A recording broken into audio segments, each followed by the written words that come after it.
sakaizana kafalireny fomirawana fasukitrawa mukua laiteni noma nambitambi wesanga kawasaka sana kafalireni fumbi ilawe enikini yasuavana mtuku itifukufenura shizartanu Jesus pangatakamina utukumba lufa tifukuvatulasa fauva enikini yasuavana mtuku itifukufenura shizartanu Jesus pangatakamina utukumba lufa tifukuvatulasa fauva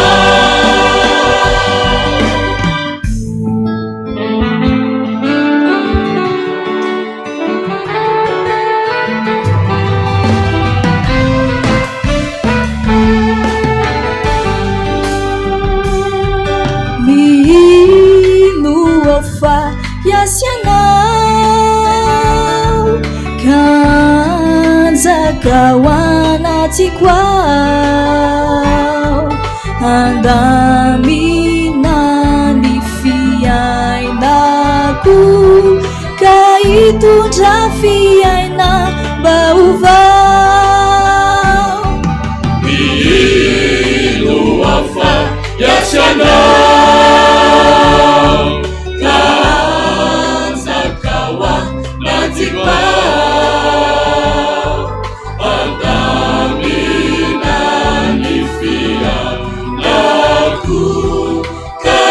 tujafiana bauva tarachaza vana nulumenawa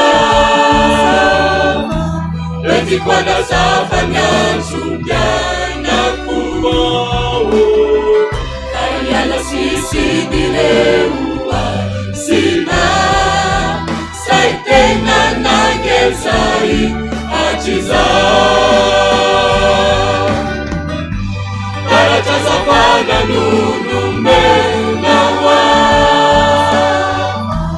etikwana safanyansubyana kumao kayala sisidileua sina saitena nagezai achiza saitena nagezai achiza saitena nagezai achiza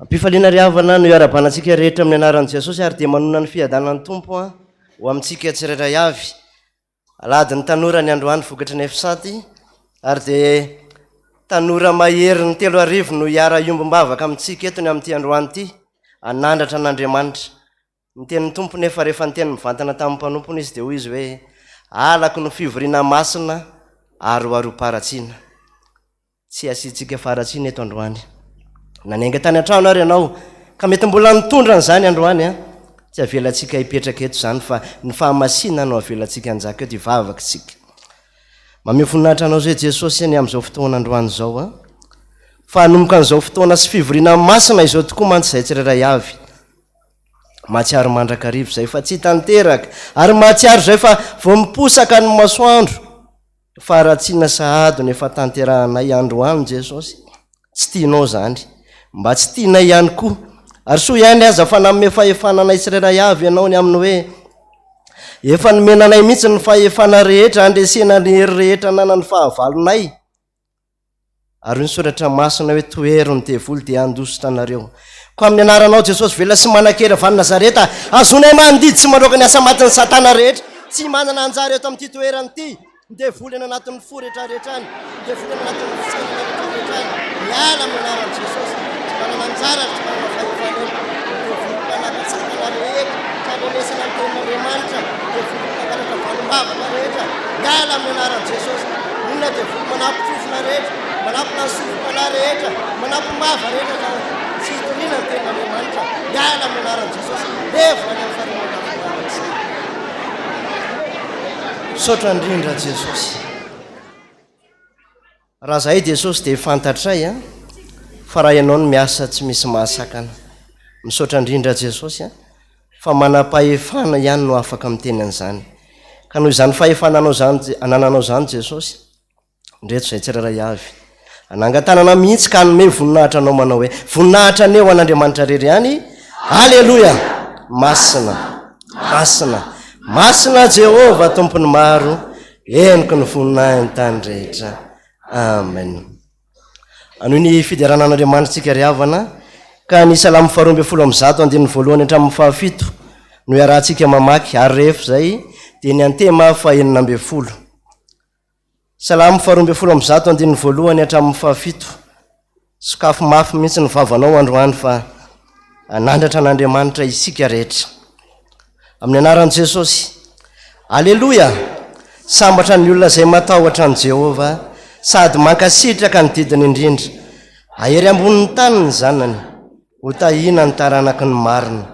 Fananana sy arena no ao an-tranony ary ny fahamarinany aritra mandrakizay. Ao amin'ny maizana no impisahany mazava ho an'ny mahitsy, mamindra fosy miantra ary mariny reny. Sambatra ny olona izay miantra ka mampisambotra, tsy mba ho resy ampitsarana izy fa tsy angozozo mandrakizay izy. Ho tsarovana mandrakizay ny marina, tsy mba manaharelozy izy, tafatoetra matoky an' Jehova ny fony. Amen. Antema 9.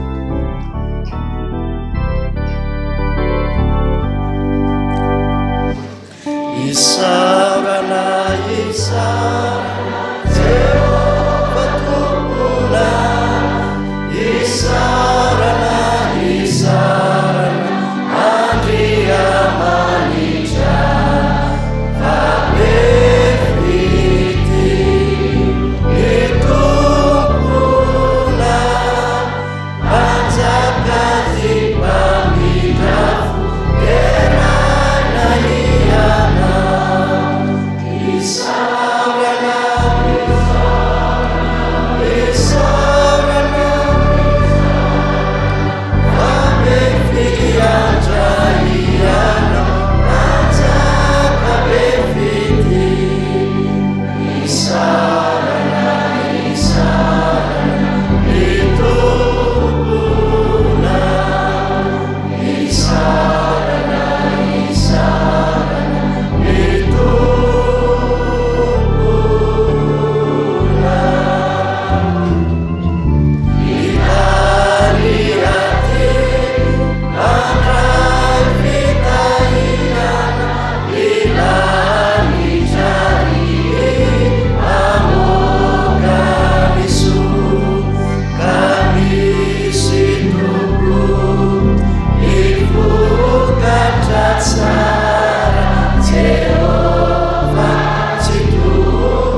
indray ny fitiavanao anay Jesosy tamin'ny nanoloranao ny tenanao mba ho famonjenanay tsirairay avy.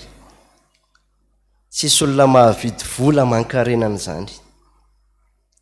Ary tsy misy manana fitiavana lehibe mihoatra noho izany Jesosy.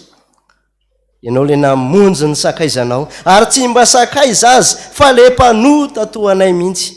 Misaotra indrindra Jesosy.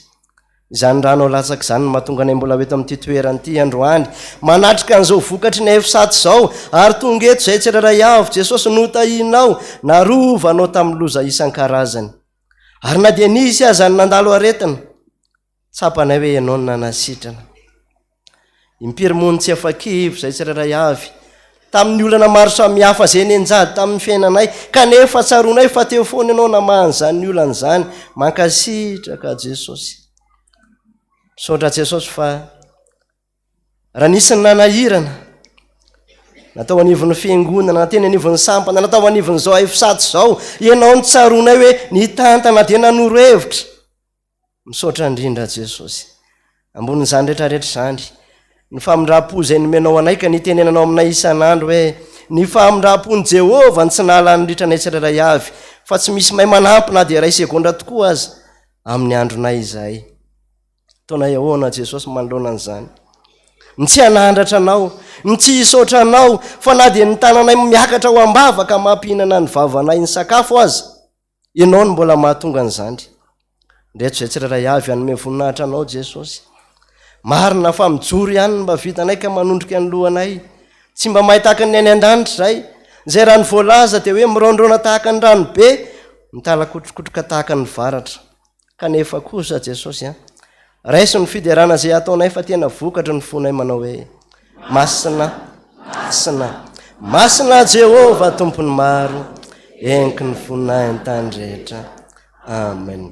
Raha sitraka ry havana dia eo ampitsanganana eo no anajantsika sahady, andraisantsika ny tenin'Andriamanitra izay aina ho antsika androany, ho fahasalamana ho an'ny fanahintsika izay mararirary androany. Ka ny hira protestanta 500 andininy voalohany ihany no hiraitsika dia iroso amin'ny tenin'Andriamanitra avy hatrany isika.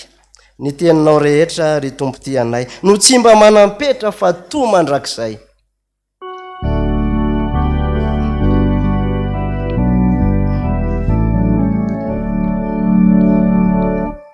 Ny teninao rehetra ry tompo ty anay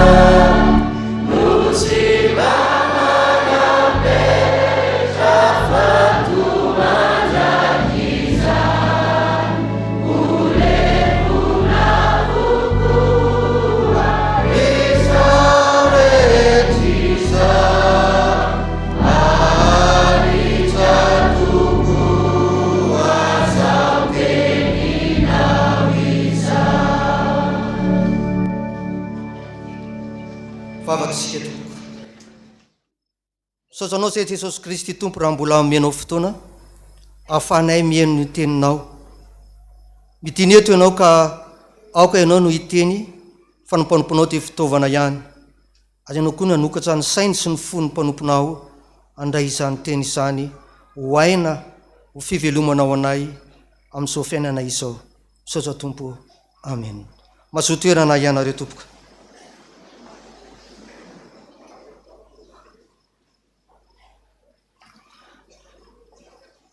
Mbola ampitombona aminareo manjakariva ny fahasoavana sy ny fiadanana avy amin'Andriamanitra ray sy Jesosy Kristy tompontsika. Fifaliana lehibe ho anay ao anatin'ny firaisan'ny sampana no miarabantsika rehetra fiangonana amin'ity andro androanytia noho nyzao aladin'ny tanora izao na nafoaizanay tao anatin'ny vokatry ny firaisan'ny sampana. Miarabanareo fiangonana izay satria ianareo no mpanohana anay, ianareo no mpitondram-bavaka anay, mpikarakara ny sampana. Ka izay no iarabanay ianareo ho tahiny Jesosy Kristy tompo eo amin'ny fiainanareo manontolo. Mamela raha mba hanazava minitra vitsy ihany ny amin'izany antsoina hoe efisaty zany na ny firaisan'ny sampana eto ampanjana taninanandrano. Raha jerentsika amin'ny ankapobeny dia tsy sampana ny efisaty, fa raha ohatra akaiky dia kahazan'izao. Ny sampana 12 atao anatin'ny fiangonana no mandrafitra ny efisaty. Raha eo amin'ny fiainantsika andavanandro dia azo heverina tahaka an'izao hoe ny sampana dia tahaka ny fokotany. Misy fokotanin'ny afafeo, misy fokotanin'ny katezao, misy fokotanin'ny fefeo, misy 12. Dia ny efisaty no commune. Fitambaran'ireo sampan'ireo no mandrafitra ny efisaty. Noho izany tsy sampana izy, fa rafitra anankiray ihany entina mandrindra, mandamina ny asa izay tanterahan'ny sampana atao anatin'ny fiangonana. Ary anisan'ny asa izay tanterahana any amin'izany hoe na mandamina ihany azany hoe iza no miry isaky ny alahady, mandamina ny hoe manahoana ny fandaminantsika ny amin'ny krismasy, ny amin'ny paka. Ka atao anatin'izany koa nefa dia sy ampanabeazana, sy ampitaizana ny firaisan'ny sampana. Satria nahoana? Sy ampanabeazana fitaizana izy, fa ao anatin'izany koa no ahitantsika ireo karazana fiofanana maro samihafa, ezana ho aparitaka any amin'ny sampana sy ny ezana ny tanterana tany anatin'ny sampana.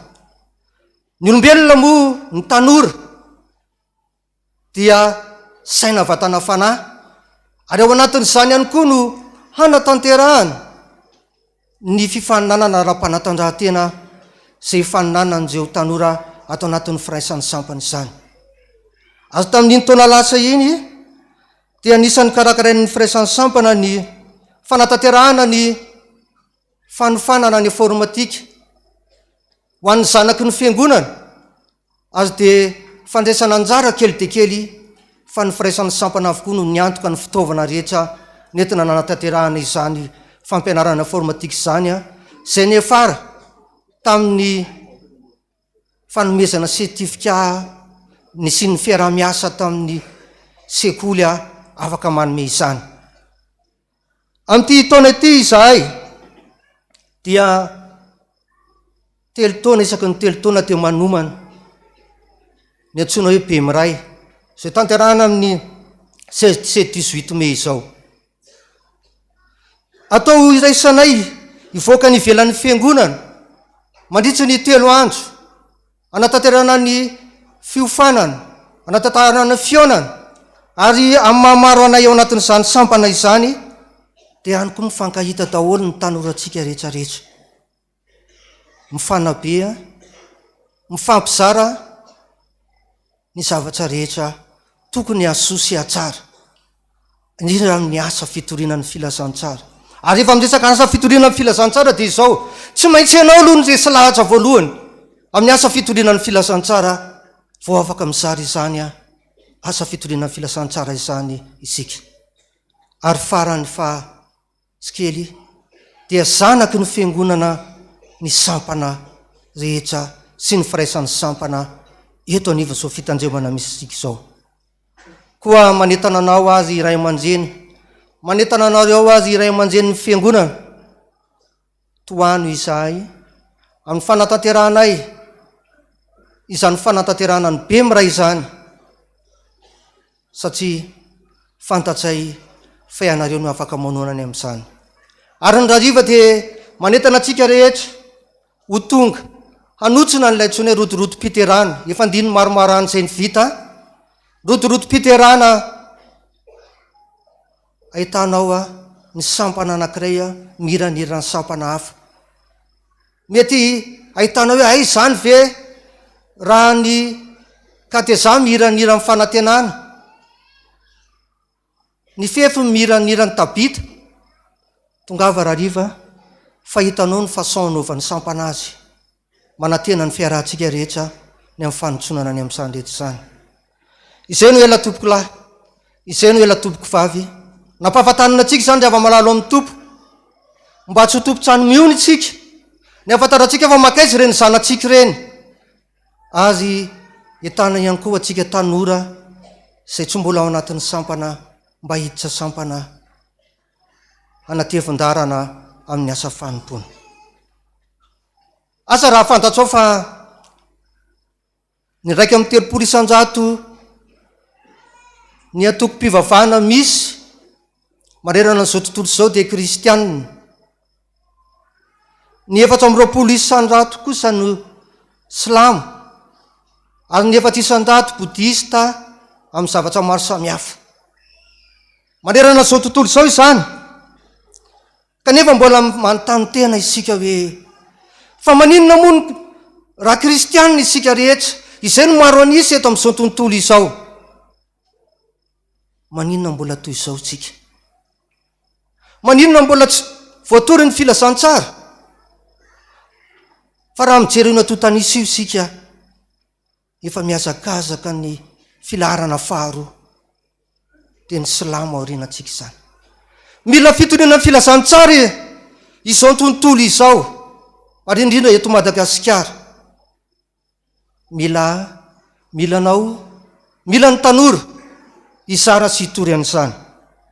Andeo tetentsika ny tenin'Andriamanitra avy hatrany, Isaia 40:20. Ity tenin'Andriamanitra ity indray aloha amin'ity taona ity dia voadilitsy eto foana. Isaia 40:20, 12. Dia homantsika ihany koa ny Romanina 12. Romanina 12, ny 1 ka hatramin'ny 9. Isaia 40:20, ny 12, ary ny Romanina 12, ny 1 ka hatramin'ny 9.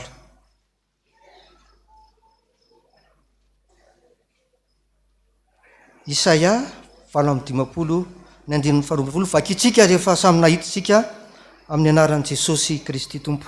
Ny 1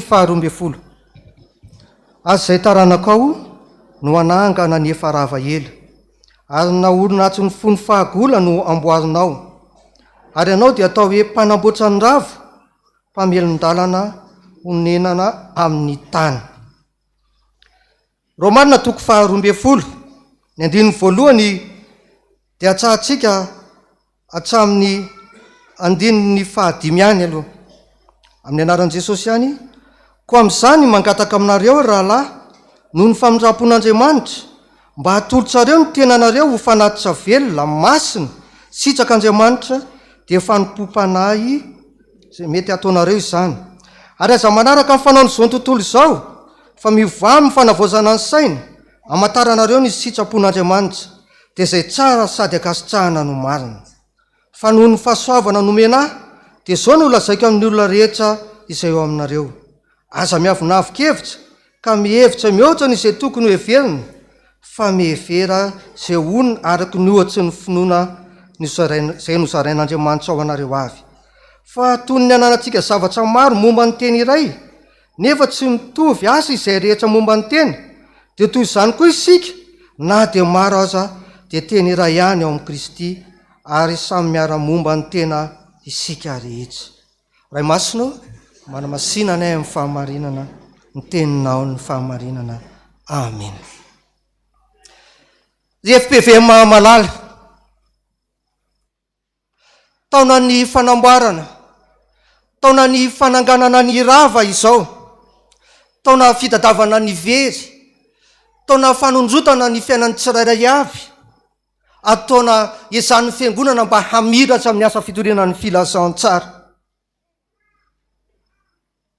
Isika no nahazo izany teny izany tamin'ity taona ity, fanamboarana ny rava. Ary raha hanamboatra ny rava isika dia asa raha mba nieritseritsy ianao sy izao hoe izao ve Jesosy no asianao manamboatra ny rava? Izay ny mission ampanaovan'ny Tompo amintsika amin'ity taona ity. Dia samy manontany tena manao hoe vitako ve zany mission izany? Hanamboatra ny rava. Vitan'ny firaisan'ny sambana ve zany mission izany? Hanangana ny rava. Fa ny voalohany aloha dia ny tenako, ny tenanao no mijery avy hatrany manao hoe izao, inona ny rava ty amiko? Inona ny tokony hatsangana eo amin'ny tenako? Inona ny rava eo anatin'ny fiarahana amin'ny asa fanompona? Eto dia mifandray avy hatrany amin'izany hoe fanamboarana ny rava izany, ty vokatsy ny firaisan'ny sampany ity amin'ny teny faneva. Ary raha mijery an'ity bokin'ny Romanina ity isika, dia raha mijery ilay voavaky ireo, dia manamazina hoe ireto ny toetra. Raha vakinao ny soromanjy dia hoe fitondran-tena mametsika ny kristianina.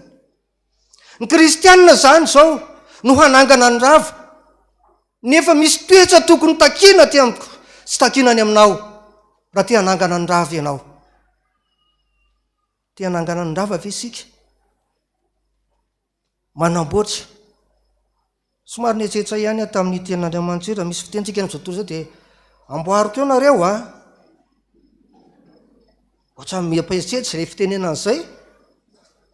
Dia raha mijery ianao zany dia tsika zany tonga tsika FPVM dia andeha hanamboatra dia amboariko eo nareo fa raha andeha hanamboatra isika tena tsika aloha ny voalohany.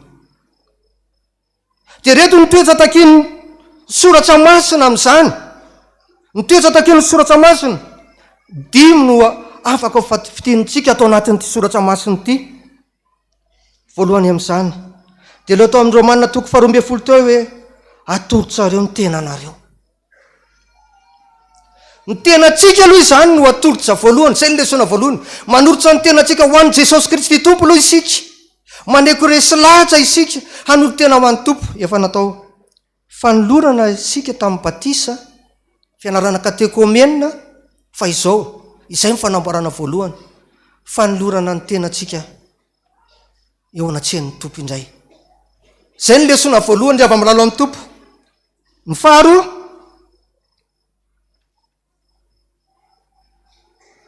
ary aza manaraka ny fanaon'izy izao ny tontolo izao.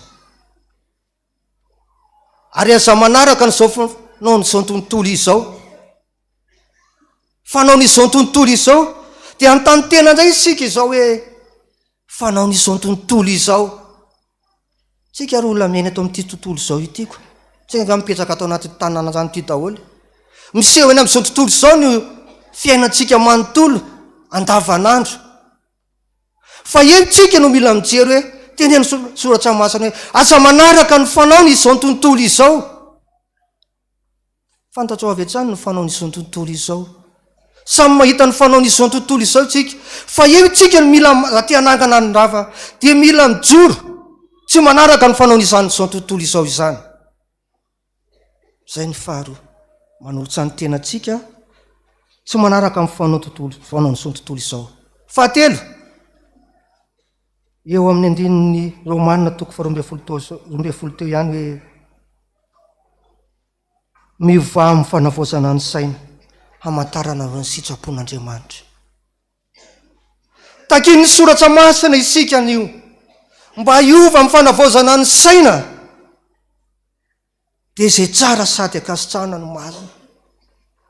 Sarotra anie izany tsara akasitrahana. Izany ny fanavaozana ny saina tadavin'ny Tompo raha ty hanamboatra n'izao ny rava isika.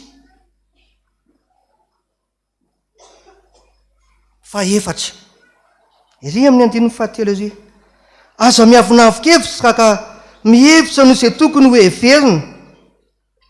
Aza miavinavin-kevitra ka mihevitra izay tokony ho heverina.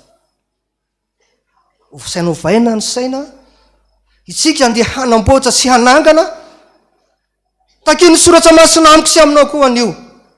Aza miavinavin-kevitra. Aza miavinavin-kevitra fa tsy ho tafita raha anatin'ny avinavina no anatanterantsika izany fananganana sy fanamboarana izany tsy ho tafita ny fananganana sy ny fanamboarana ny rava. Ary ny fahadimy farany ity izao, eo amin'ilay andininy faefatra teo hoe fahatony ny ananantsika zavatra maro momba ny tena iray, nefa tsy mitovy ny asa izay rehetra momba ny tena. Azafady, da toy izany koa isika na dia maro aza dia teny iray ihany ao amin'ny Kristy.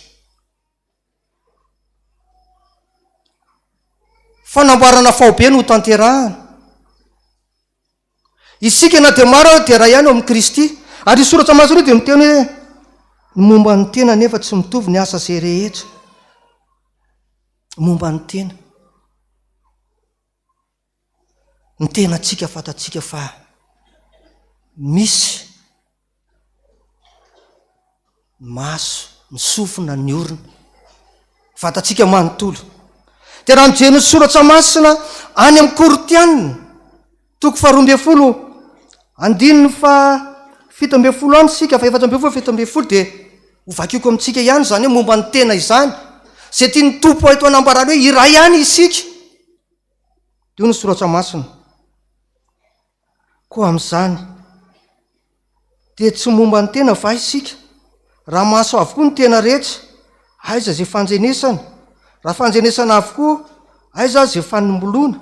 Fa Andriamanitra dia mametraka izay rehetra momba ny tena samy ao amin'ny asany sy ny sitrapony avokoa. Raha mandika izany soratra masina izany dia mietseritany antsika izao hoe samina mietseritra ny tena ny segondra vitsy hoe raha tsy izao ny entsikitsika dia hoe za zany izao raha maso daholo dia ahoana? Dia ny sasany indray mietseritra hoe za zany raha orona daholo dia ahoana? Fa izao nomeny tompo ny olombelona ho tena samy manana andraiky ny daholo izay tova eo amin'ny tenany olombelona ireo. Dia tahaka an'izany ihany koa ny sampana, tahaka an'izany koa ny firaisan'ny sampana, tahaka an'izany koa isika vahoaka an'Andriamanitra. Isika na dia maro aza dia iray eo amin'ny Kristy. Iray tsika eo amin'ny Jesosy Kristy tompo teo ambony hazo fijaliana io, izay manamarika ny mijovalana io, manamarika ny fifandraisan'ny olona samy olona. Ary ny mitsangana dia manamarika ny fifandraisantsika amin'ilay Jesosy Kristy tompo dia ny olombelona sy ilay Andriamanitra. Anio azy ava-malala amin'ny tompo. Hanatanteraka ny fananganana isika. Efa tato fahatelo any anatisika ve re tenin'Andriamanitra ireo zavatra dimy natao ireo androany. Anjarako sy andrananao no mieritreritra sy mijery. Efa nanolo tena ve isika? Efa niala amin'ny fanaony izao tontolo izao ve isika? Efa nanatanteraka amin'ny fanavaozana ny saina ve isika? Efa tsy miavonavon-kevitra ve isika?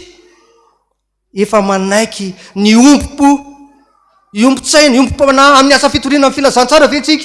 Ka na dia maro azy dia manaiky manjakariva fa iray ihany noho ny amin'ilay Jesosy Kristy tompo teo ilay fitiavana. Izay ny toetra takiana amintsika izay hoeverina fa hanangana ny rava sy hitady ny very isika. Fa ny fantaniana mipetraka avy hatrany dia izao, inona moa le rava? Inona moa le rava? Fa tsy maintsy manaiky koa atsika misy rava eo amin'ny fiainantsika. Vao misy atsangana ka zavatra tsy misy rava avy eo atsangana. Zavatra tsy misy rava avy amboarina. Fa matotongo izany tenin'Andriamanitra izany dia misy rava ao. Ary mety mifanohitra amin'ireo teny voalaza teo ambony teo ny rava. Mety mifanohitra amin'ireo voalaza voateny teo anaty soratra masina teo ny rava amin'ny fiainantsika. Miaina mifanohitra izao tontolo izao isika. Tsy miezaka manavao ny saina eo anatsian'Andriamanitra isika amin'ny alalan'ny fanahy masina. Fa ny tena hitantsika amin'ny fiainana andavanandro dia izao, mety ho ravan'ny aretina ny fiainantsika.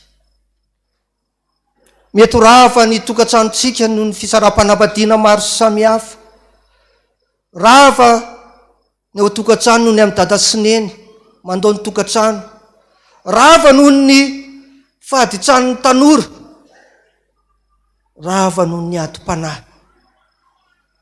Rava noho ny amin'ny vidim-piainana izay miakatra dia miakatra. Ny paositsika koa mety ho rava. Efa rovotra fotsiny dia mikorisa izay tafiditra tao. Poketra koa mety ho rava. Izany zavatra rava maro be izany. Ilaintsika hanao ny fananganana sy hanatanteraka ny fanamboarana. Kanefa itsika izay mihevitena ho mpanangana ankehitriny dia tsy maintsy manaiky an'ilay Jesosy Kristy tompo amin'ny fitiavana, amin'ny fitiavana ny antsika nataterahany izany fananganana sy fanamboarana izany dia ny fananana ny toetra mendrika amin'ny maha kristianina. Eto anefa mijery ty formule ty dia hoe isika na dia maro dia tena ray ihany amin'ny Kristy e. Formule antsika dia izao, ray mira ray. Fa eto maro mira iray. Maro zany eto mira iray. Azay mahagaga ny filazantsara. Misy hevitra tsy araka ny lojikan'olombelona, fa hafa ny lojikan'Andriamanitra. Andao isika anangana ny rava. Andao isika eritseritra hoe na dia maro ary isika dia tena iray ihany amin'ny mission izay ampanaovina antsika. Fitorianan'ny filazantsara o Jerosalema, o Jodea, Samarika hatrany amin'ny faran'ny tany. Mieritreritra zao ny tsiraray ao ampitero anao manao hoe inona ny rava amiko. Zao no mbola tena mahazo ahy. Fa androany kosa tsika andao iombom-panahy. Andao tsika iombom-po. Ka samy angataka amin'ilay Andriamanitra fitiavana, eo amin'ilay Jesosy Kristy Tompo hoe ty ajo Jesosy, hanatanteraka ny mission, kanefa aloha ny hanatanterako ny mission anao. Dia za aloha no amboary voalohany, hafahako manamboatra ny hafako izany. Isory ny toetra tsy mendrika ty anatiko, ny fiveran-tena ho diso. Fa izao, ny fiarahantsika miombona, ny fiarahantsika mifankaty, no afahantsika mitorana ty filazantsara ty, fa ny filazantsara ty fitiavana ry avy amin'ny lalao amin'ny tompo. Fitiavana no toriana, fitiavana no lazaina. Ty hisarika ny sainao amin'ity resaka fiombonam-po ity, firaisana. Satria firaisan'ny sampana no fampiresahana ihany koa. Nefa tiako hitanina amin'ny firaisan'ny mpiara-mivavaka, fiarahany ao anatin'ny ankohonana, firaisan'ny fianakaviana. Dia samy adana sy ho faly avokoa isika rehetra amin'ny amin'izany fotoana izany. Ndray andro mba niombom-po sy anatanteraka firaisana ny akoho amam-borona, tantara kely anankiray ty izay izany saintsika. Mety efa hitanao sy renao. Dia rehefa nivory daholo ny akoho amam-borona, ny akoho amam-borona moa zany dia azo eritreretana izany, gana, gisa, vorotsiloza, akoho. Tsika manohy azy ny akoho amam-borona, tsy misy alika ao akoho amam-borona ndresana.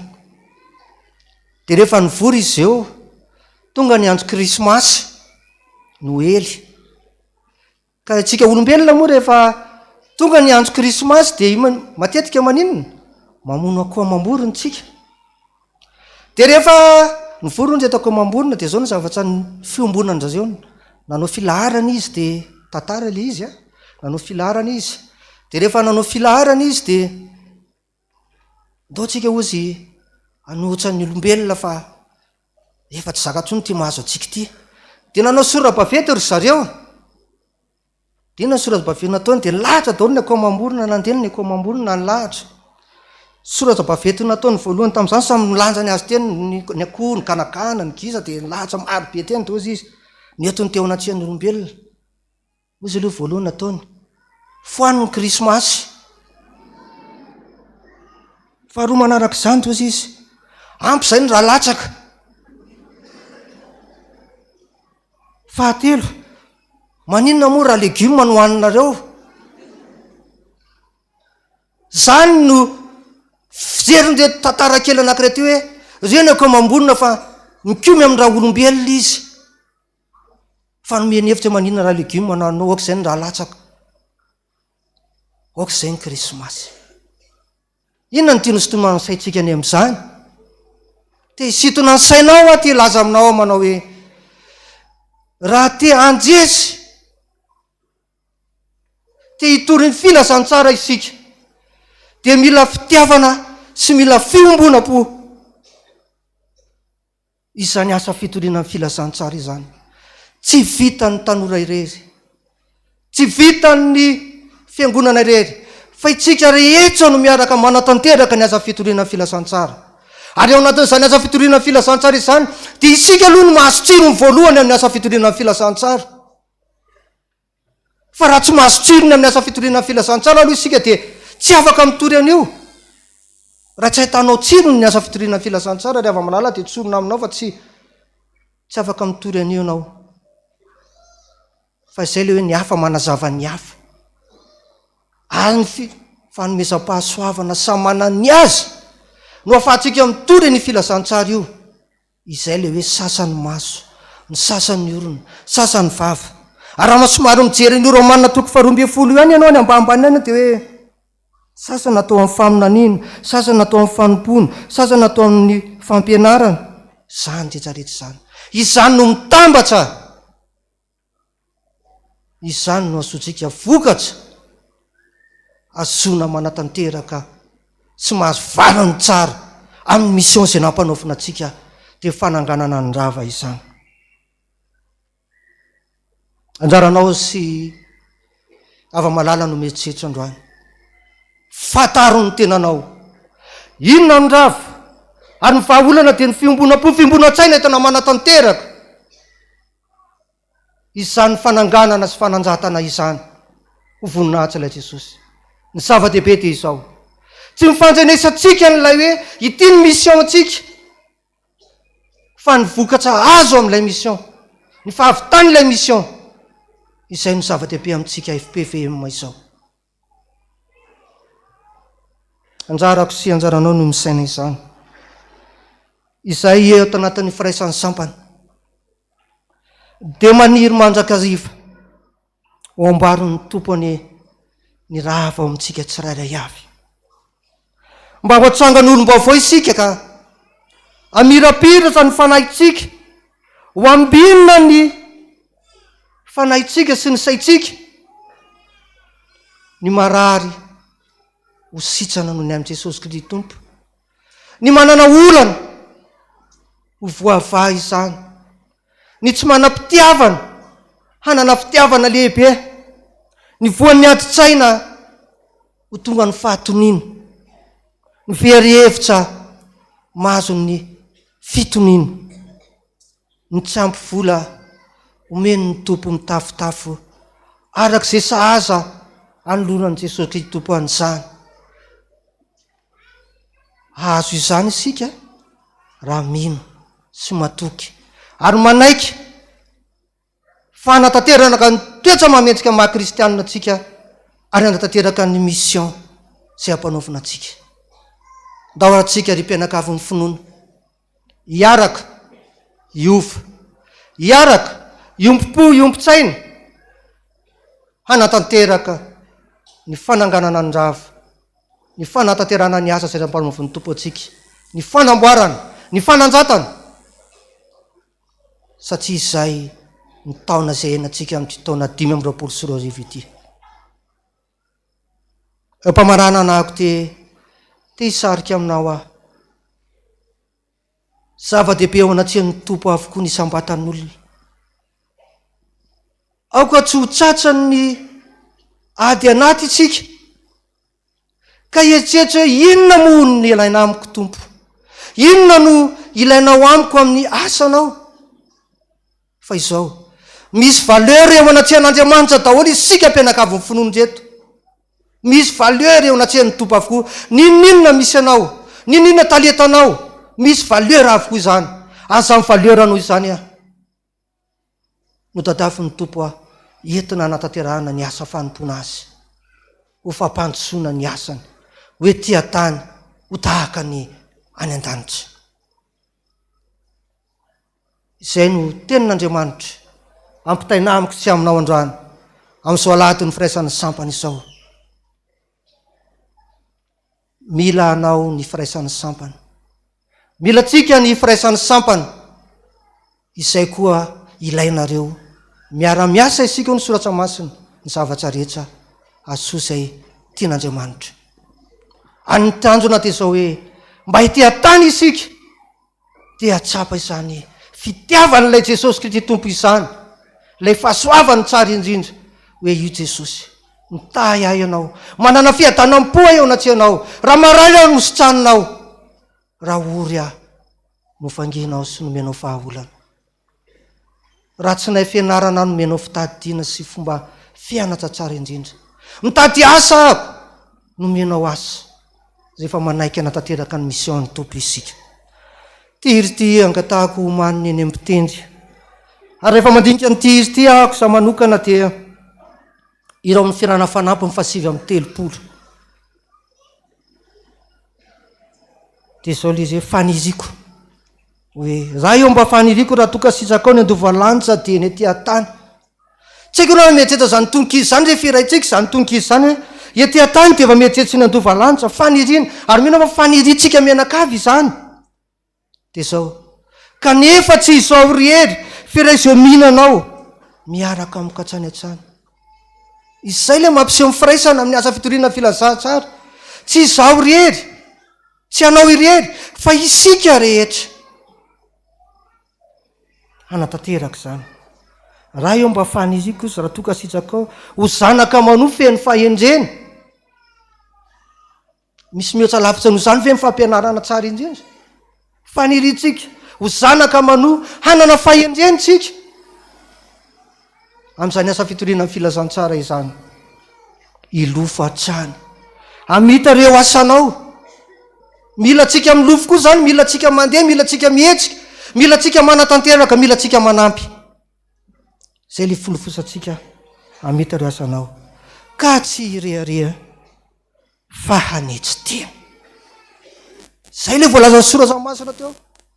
Tsy irearea, tsy hanetsy fa hanetsy tena.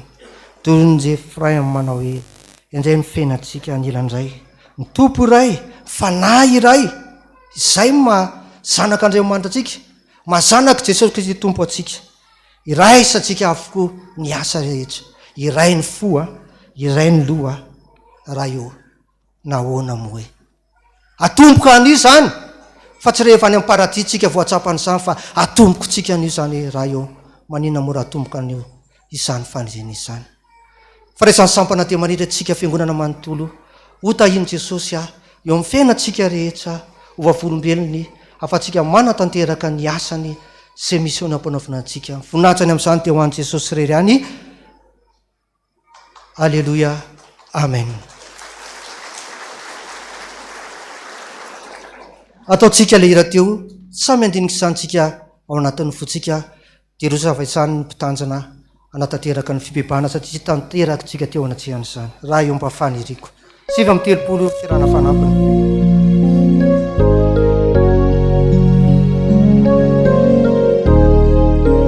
Ataotsika daholo ny andininy. Raha eo mba faniriko raha toka sitraka ao.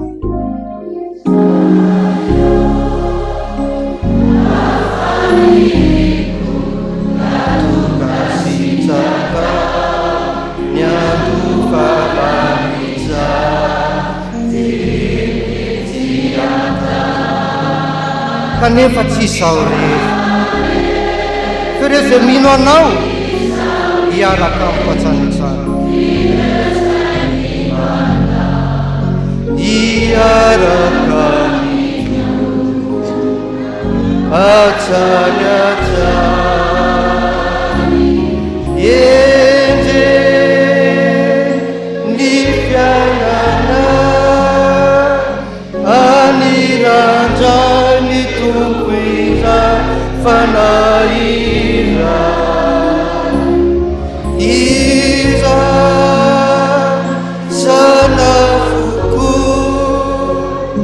reo asaso iray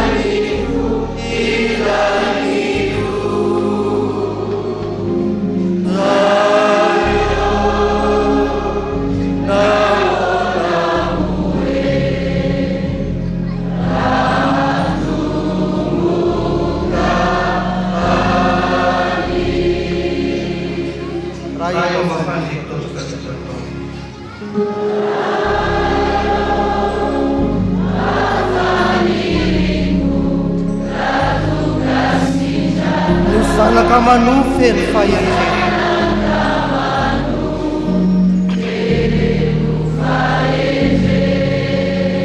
Ilofakany koa mity reo asanao.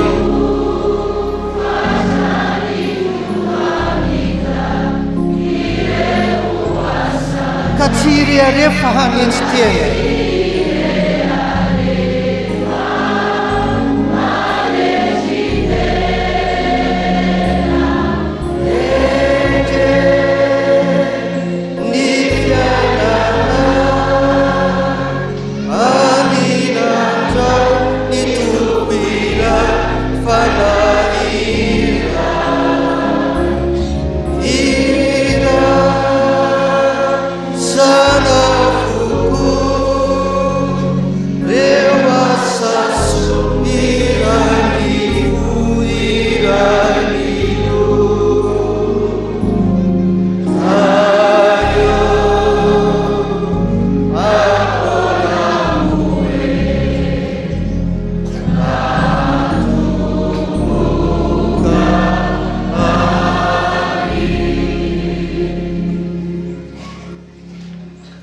Tanteraka tokoa n'izany amin'ny anaran'ny Ray sy ny Sanaka ary ny fanahy masina dia mifahasoavan'ny Tompo ho amintsika tsirairay avy. Amen.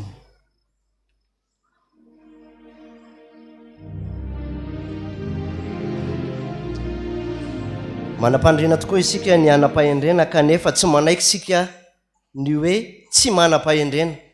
Tahaka an'izany nataon'ny olona mamy ry havana rehefa tenenina. Mipetra aloha ianao fa ianao ny mamy tsy mamy zany aka. Ohatran'izany koa tsika. Efa ravo tsika, efa mila hatsangana. Tsika tsy ravo zany, tsy manaiky an'izany tsika. Rehefa mandre ny tenin'Andriamanitra tahaka an'ireny zavatra fohy anankiroa no lazaiko anao. Izao ny zavatra mety mitranga karazan-droa rehefa avy mandre ny tenin'Andriamanitra ny olona. Tamin'ny alakamisy teo Atsaralalàna dia misy mpitoro filazantsara mandeha amin'ny megafone reny izy mitena megafone. Izao le ataony. Ianareo mpifoka sigara, aza mifoka sigara tsony. Ianareo mpisotro toaka aza misotro toaka tsony. Ianareo makorelina aza manao makorelina tsony. Ianareo mpiteny ratsy aza miteny ratsy tsony. Dia mamaly ny olona rehetra hoe dia hoy izy hoe sao dia mieritreritra ary ianao fa ny amin'ny afo be vao tsy hifoka sigara tsony. Sao dia mieritreritra ary ianao fa ny amin'ny afo be vao tsy hisotro toaka tsony. Rehefa tenenina kay zany ny olona, dikan'ilay hoe any fa nahadroadrona. Fa ny anankiray ity izay ambarako aminao rehefa nandreniny ny tenin'Andriamanitra ny zanak'Israely, voalaza amin'ny Exode 4:20 dia hoy ny soratra masina hoe ary rehefa nandre ny teny rehetra sy ny fitsipika ny zanak'Israely dia niarany reto na amin'ny vahoaka rehetra ka nanao hoe izay rehetra nolazain'Andriamanitra dia ho ataonay ianao androany, izaho androany. Manahoana rehefa mandre ny tenin'Andriamanitra? Mba tena ho ataontsika ve zany? Sitrapon'Andriamanitra zany. Ny firana ao amin'ny firana fideranantsika, izao ane Jesosy ka mba maniry tsy aditry intsony na ikiry. Andiny voalohany ihany dia hitsangana hivavaka isika.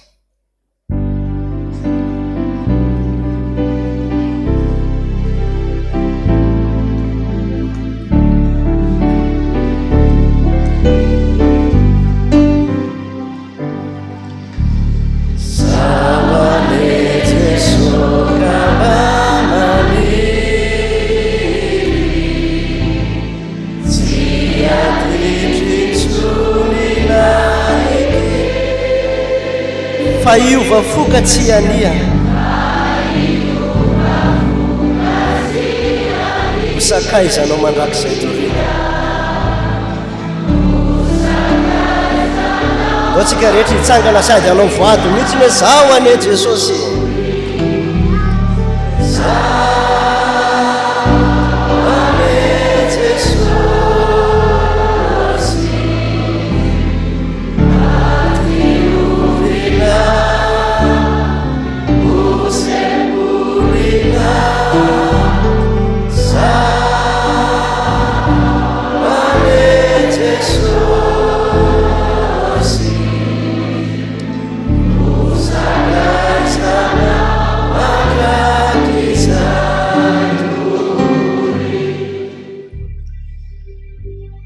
Jesosy raha misy ny etaeta lalina indrindra ao anatinay dia ny hoe tsy aditry intsony izay, tsy ikiry amin'ny hevitra maha-olombelona intsony izay, fa iova fo amin'izay ka tsy any tena hosakaizanao mandrakizay tokoa ane Jesosy.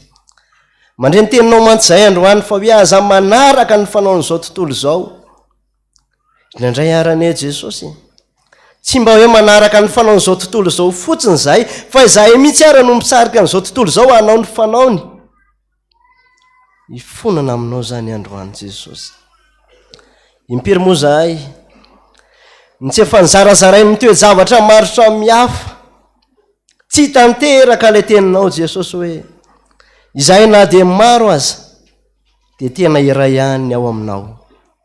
Fa misy ny fanavakavahana isa-tsokajiny amin'ny endriny maro samihafa izay tsy mba manatanteraka ny teninao hoe didy vaovao no omeko anareo dia mba hifankatiavanareo. Ifonana aminao zany androany Jesosy, fa zany tsy fitiavana atao anatinay tsirairay avy zany na tonga anay ho rava mihitsy. Rava ny fiarahamonina misy anay, rava hatramin'ny anatin'ny sampana isan-karazany, eny hatrany amin'ny fiangonana aza, rava noho ny tsy fifankatiavana. Ifonana aminao zany androany Jesosy. Toa mamela ny fahavalonao ianjaka zahay, toa miandry fanafihana fotsiny avy amin'ny devoly zahay, fa tsy mba ao anatinay ilay fanomezam-pahasoavana tsara, ilay mihoatra noho ny fanomezam-pahasoavana rehetra aza, dia ny fitiavana zany. Rehefa ny fitiavana mantsy Jesosy ny tsy ao anatinay dia na anarina ary zahay, tsy mba manaiky anarina. Na tenenina ary zahay dia manamartena ny tena ataonay, ary tahaka ny voalaza teo fa manao toetra ny mamy mihitsy ary zahay matetika. Fa ny fomba rehetra izay ataonay ka hitenenana anay, toa mandiso anao zany Jesosy. Kanefa androany raha miteny an'izany ianao dia mba ho marina ianao raha miteny ary tsy manatsiny ianao raha mitsara. Voambara taminay teto ny teninao androany ho vavolombelona, fa efa nambary zany teny izany ary ny sofinay mihitsy no nandre androany. Iova amin'izay zay Jesosy manomboka androany fa zany ny sitraponao hoe miova amin'ny fanavaozana ny saina mataranareo ny sitrapon'Andriamanitra. Iova izay Jesosy androany. Ka raha iova izay dia manantena sy matoky, fa mindra fo dia mindra fo aminay ianao. Fa na iza olona niova tahaka n'ireo Saola rehefa lasa Paoly Jesosy ka niova, tena nombanao zany mpanomponao zany, tena notahinao zany mpanomponao zany ary nanehoana ny voninahitra ao. Raha mba iova koa izay androany Jesosy, matoky izay fa tsy homenatra na angay amandrak'izay. Tanteraka aminay any voalaza ny soratra masina fa na dia hetsika aza ny tendrombohitra ary na dia mihety aza navoana ny famindraponao, tsy mba hiala aminay tsirairay avy mihitsy. Satria Andriamanitra be famindrapo ianao, ka tonga anay mba hiara-paly amin'ny Davida mpanao salamo manao hoe sambatra ny olona izay voavela ny elony sy voasarona ny fahotany, sambatra ny olona izay tsisy an'i Jehovah eloko ary tsy misy fitaka ny fanahiny. Mino an'Andriamanitra ray sy tompanao lanitra sy ny tany, ary mino an' Jesosy Kristy nalay tokana tombotsika izay nitorotorona tamin'ny fanahy masina, nateraka marivitsy zavana napako Pontiolato, nombona tamin'ny azo fijaliana, matyka naleva, nidina tany amin'ny fiainatsika, nitsangana tamin'ny andro fahatany, niakatra ho any an-danitra, mipetraka eko fanirana-danitra ratsy, afenafeny tsara ny filasomana, ny fanahy masina, fiomborana masina manerana ny zao tontolo zao, fiomborana ny olona masina, ny famelan-kely, fitsangana ny tena maty, ary ny fiainana mandrakizay. Amen. Voninahitra ny eo an'Andriamanitra rery ihany. Aleluia. Masina, masina, masina Jehova tompony maro, eniko ny voninahiny tany rehetra. Amen. Dia ho tanteraka tokoa an'izany ho amin'ny anaran'ny Ray sy ny Zanaka ary ny fanahy masina. Amen. Mahazo toerana tokoa.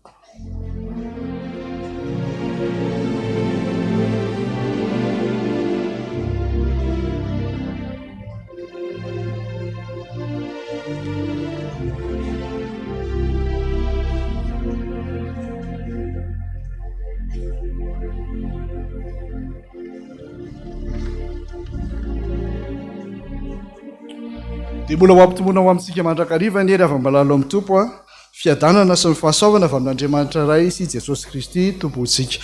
Dia tonga sadtsika eo amin'ny fotoana anotanterahana ny aniversera. Misy 23 mianadahy mianaka izy na tonga ny anarany aty. Izany tompoko fanaingonana zao altaramasina zao satria anniversaire dia ny fanomezana tsara indrindra dia ny tenin'Andriamanitra zay aina ho an'izay mahazo azy ary fahasalamana ho an'ny nofony rehetra. Jerentsika ny baiboly ao amin'ny Salamo fa 5:20 ka ny andininy fa 2:20. Salamo fa 5:20 ka ny andininy fa 2:20 any amin'ny pejy 720 amin'ny testamenta taloha izany.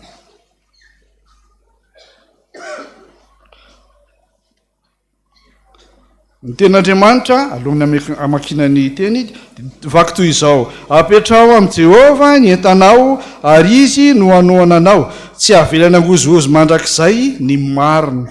Sotra Jesosy.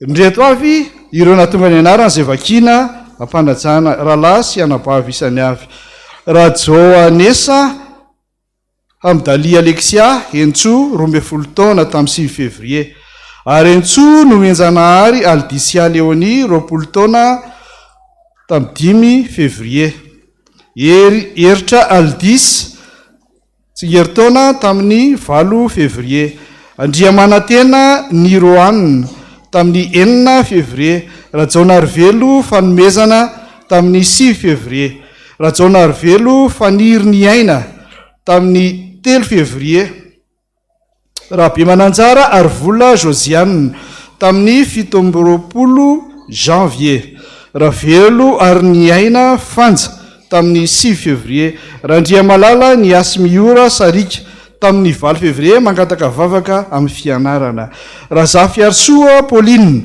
tamin'ny 3 février mangataka tanjaka sy fahasalamana, Randriamorasata fitahina Joanne 20 taona tamin'ny 17 janvier, Rasoa Mitsinso voary Nandrianina tsingeritaona tamin'ny 6 février, Randriamampianina Rova ny aina Fabio tamin'ny 6 février, Randriamampianina Tiavina Patrik tamin'ny 10 février, Ranaivoarsoa Rado tamin'ny 4 février, Ralay ary manana Lova Alexis tamin'ny 6 février, Rakotonirina Feno 17 taona tamin'ny 1 janvier, Andrianjatovo Frédéric Augustin tamin'ny 6 février, Rabe Mananjara ary vola Josiane Ramialson Iarlandy mangataka mba tsy hiasa alahady,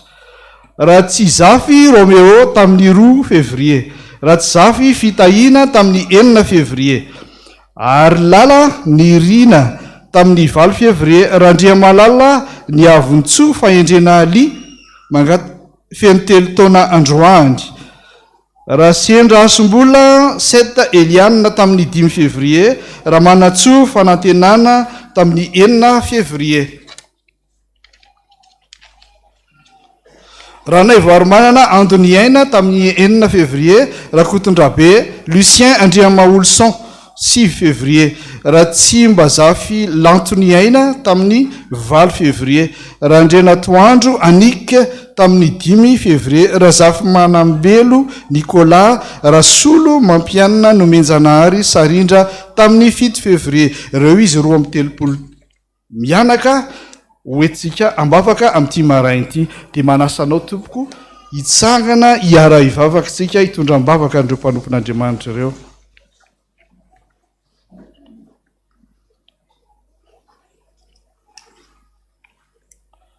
Voninahitra nevo anao lehiran'Andriamanitra renay tsara indrindra ilay ty anay, ilay tompo mpamindra fo aminay, ilay tompo ny hery rehetra any an-danitra sy ty an-tany. Sotranao izay tompo amin'ity androany ity, fa mbola nangononao teto hitodika aminao, hozahanao tava tsirairay avy satria eto ianao vao nitsidika teo ambaravaran'io tempolonao io zay dia niraisinao an-tanana. Matsiaro tokoa izay tompo, fa Andriamanitra tia anay ianao, le tia anay taloha ary mbola maneho zany fitiavanao zany ianao mandrak'androany. Ndreto mpanomponao izay natonga ny soratra, natonga ny anarany ety amin'ity alitara masiny ity hoentina mibavaka, fijoroana vavolombelona ho azy anie zany Jesosy,